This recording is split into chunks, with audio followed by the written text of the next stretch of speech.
Tudo bem? Vamos então esquematizar essa primeira parte da aula, ok? Vem comigo aqui para o quadro. Olha só, então nós vimos nessa primeira parte que o direito administrativo é um ramo de direito público que estuda um conjunto de princípios e normas que regem o exercício da função administrativa, certo? Então vamos lá. Vejam bem, para a memorização de vocês, é fundamental que vocês esquematizem o material. Não basta fazer apenas a leitura do artigo de lei, não basta apenas assistir a videoaula. É importantíssimo que vocês peguem, esquematizem esse material, você crie memória de longo prazo, ok? Então, para ajudar vocês aqui, ó, eu esquematizei essa primeira parte da nossa aula. Então, nós vimos que o direito administrativo é um ramo de direito público, então ele está baseado num conjunto de prerrogativas que colocam o Estado acima do particular. Então, essa é a característica principal. O ramo de direito público é aquele que há uma desigualdade. Nós encontramos o Estado acima e o particular abaixo.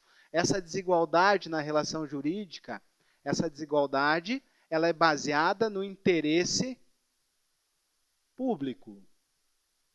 Ok? Não esqueçam disso.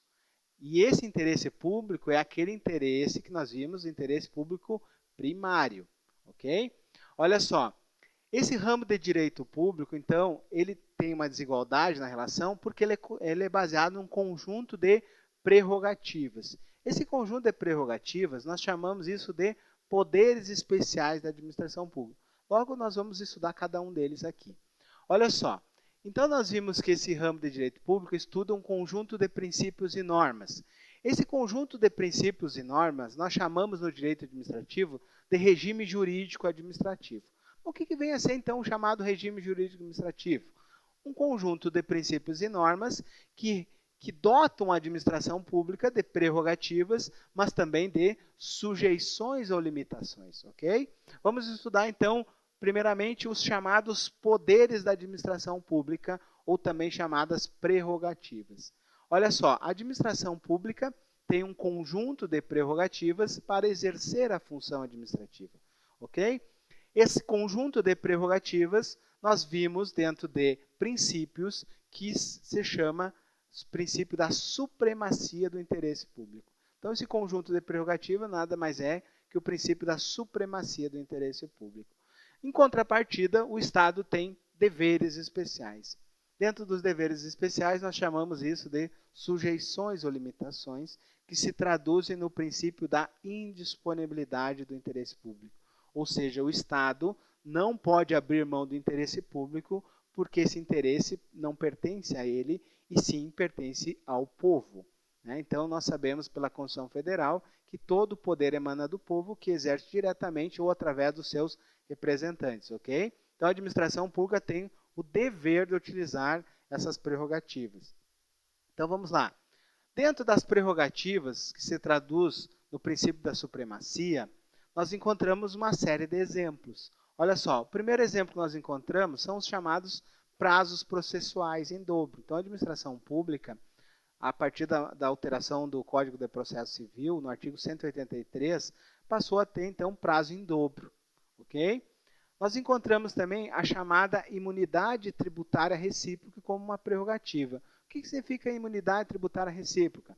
Significa que um ente federativo não vai cobrar imposto sobre outro ente federativo. Essa previsão nós encontramos no artigo 150 da Constituição Federal, que trata dos princípios de direito tributário. Mas é importante sabermos que um órgão público de uma esfera de poder, por exemplo, do Estado, não vai cobrar imposto de outra esfera de poder, por exemplo, do município, ok? Então, um determinado órgão do município está isento de pagar, por exemplo, o IPVA dos seus veículos. Em contrapartida, o Estado também não vai pagar o IPTU de determinada propriedade. Mas veja bem, nós estamos falando de impostos. As taxas, por exemplo, não estão imunes. Então, por exemplo, o Estado ele deixa de pagar o IPTU, mas ele vai pagar ainda a taxa de coleta de lixo seletivo, certo? Então, veja bem, a imunidade tributária recíproca é uma prerrogativa importantíssima. E essa prerrogativa, ela se estende às autarquias, conforme o parágrafo 2º desse artigo 150. Mas ele não se estende às chamadas pessoas de direito privado, por exemplo, as empresas públicas e sociedades de economia mista que explorem atividades econômicas. Elas não vão ter imunidade tributária. Veremos mais sobre esse assunto quando falarmos em organização da administração pública. Ali estudaremos sobre administração direta, sobre administração indireta, sobre órgão, sobre entidades, desconcentração, descentralização, tudo isso será assunto mais adiante. Mas lá voltaremos a falar de imunidade tributária. Aguarde. Também nós temos a prerrogativa de cláusulas exorbitantes. Como nós vimos, o Estado, nos seus contratos, ele tem uma série de prerrogativas. Por exemplo, rescindir unilateralmente um contrato, modificá-lo unilateralmente, fiscalizar a sua execução e, inclusive, aplicar sanções administrativas pelo descumprimento de cláusulas contratuais. Ok? E outro exemplo aqui fundamental de prerrogativas é a intervenção do Estado na propriedade. Nós temos a chamada desapropriação, onde o Estado intervém numa propriedade particular, trazendo para si essa propriedade baseada no interesse público. Por exemplo, o Estado determinado precisa fazer determinada obra, ele desapropria uma propriedade particular, buscando o interesse da coletividade. Claro que essa desapropriação ela tem que ser indenizada, certo? Nós veremos os detalhes quando estudarmos especificamente sobre esse assunto, ok? Olha só, ainda dentro do regime jurídico administrativo, nós encontramos a chamada sujeições ou limitações, que se traduz no princípio da indisponibilidade do interesse público. Então, nós temos aqui uma série de sujeições que a administração pública é obrigada a seguir. A primeira delas é o chamado princípio da legalidade. Então, nós sabemos que o Estado, desde a Revolução Francesa, é um Estado de direito, é um Estado que obedece à lei, certo? Então, a característica principal da indisponibilidade é o respeito à legalidade. Tá? Então, o Estado ele não é dispensado de respeitar a lei, ele também deve respeitar a lei. E quando falamos em lei aqui, nós falamos em bloco de legalidade. Certo? O bloco de legalidade nada mais é a Constituição Federal no seu topo, com as emendas à Constituição. Abaixo nós encontramos atos normativos primários, que seriam as leis e as espécies normativas do artigo 59 da Constituição Federal. Por exemplo, lei ordinária, lei complementar, lei delegada, medida provisórias, resoluções, certo? Nós encontramos ainda dentro desse primeiro nível aí, que seria os atos normativos primários, o chamado decreto autônomo, que é uma exceção, que encontra essa previsão lá no artigo 84, inciso 6, alíneas A e B, onde o Estado, então, como exceção, vai inovar no ordenamento jurídico. Então é importante fazer a leitura, são duas situações apenas, onde o Estado edita um decreto que tem força normativa de lei, vai inovar no ordenamento jurídico.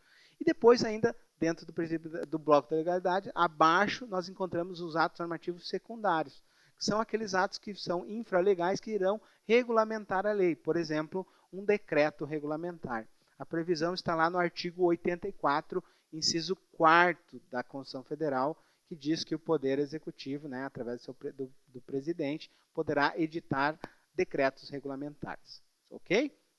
A segunda sujeição importante é a necessidade de concursos públicos. Ok? Então, o Estado ele tem o dever de fazer concursos públicos para contratar seus agentes, sejam eles seletistas ou estatutários. Nós encontramos exceção, por exemplo, na contratação de agentes temporários, que nós podemos utilizar um processo seletivo simplificado. Ok? A licitação pública é a terceira sujeição. Então, nas compras e aquisições que a administração pública precisa fazer, por exemplo, a compra de equipamentos para escolas, a compra de material necessário para hospitais, isso tudo através de licitação pública, que é um processo administrativo complexo que vai fazer, então, a análise da compra de determinados bens ou a realização de determinadas obras. Ok? Então, é necessário fazer licitação pública. A lei traz exceção, por exemplo, no caso de uma dispensa ou inexigibilidade. Então, somente através de lei pode haver uma dispensa ou inexigibilidade de licitação. Então, é uma sujeição fazer a licitação. E a nossa última sujeição é a necessidade de motivação dos atos administrativos. Então, a administração pública deve motivar os seus atos administrativos para que, então, os seus administrados possam, então, exercer o exercício do princípio do contraditório e da ampla defesa. certo? A motivação é fundamental, mas encontramos exceção. A própria Constituição Federal faz exceção, dizendo que a nomeação e exoneração do cargo em comissão, ela não precisa, então, ser motivada.